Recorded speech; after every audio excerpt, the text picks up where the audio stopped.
മലപ്പുറത്ത് പ്രതിരോധ കുത്തിവയ്പ് എടുത്തിട്ടും കുട്ടി മരിച്ച സംഭവം ഞെട്ടലോടെയാണ് നാം കേട്ടത്.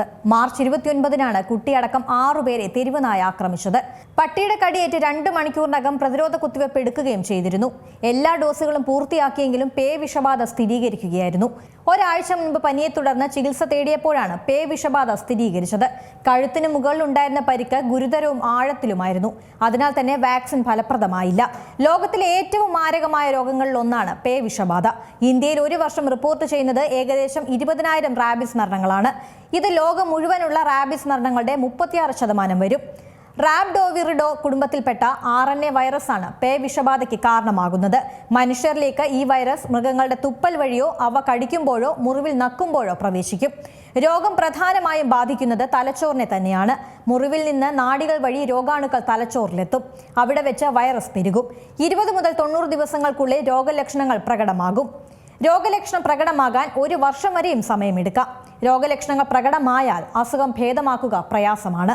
സാധാരണ പനി ലക്ഷണങ്ങളായ ശരീരത്തിന് ചൂട്, തലവേദന, ക്ഷീണം, ഓക്കാനം തുടങ്ങിയവയാണ് റാബിസിന്റെ ആരംഭ ലക്ഷണങ്ങൾ. കടിയേറ്റ ഭാഗത്ത് തരിപ്പ്, വേദന, ചൊറിച്ചിൽ എന്നിവയുണ്ടാകുന്നത് വൈറസ് ബാധ നാഡികളെ ബാധിക്കുമ്പോഴാണ്.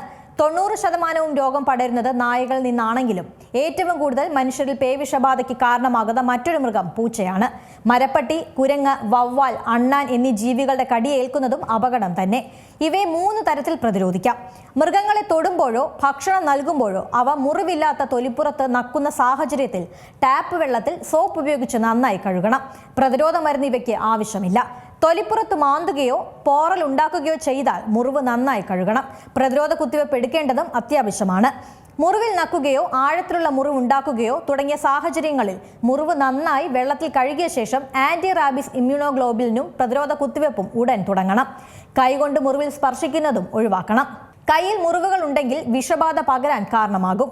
കടിച്ച നായ്ക്ക് വാക്സിൻ എടുത്തിട്ടുണ്ടെങ്കിലും അതിന്റെ ഇമ്മ്യൂണിറ്റിയെക്കുറിച്ച് ഉറപ്പില്ലാത്തതിനാൽ വാക്സിൻ തീർച്ചയായും എടുത്തിരിക്കണം. ഏറ്റവും പുതിയ വാർത്തകളും വിശേഷങ്ങളും വിരൽ തുമ്പിലറിയാൻ സീ മലയാളം ന്യൂസ് എല്ലാ ഡിജിറ്റൽ പ്ലാറ്റ്ഫോമുകളിലും ലഭ്യം.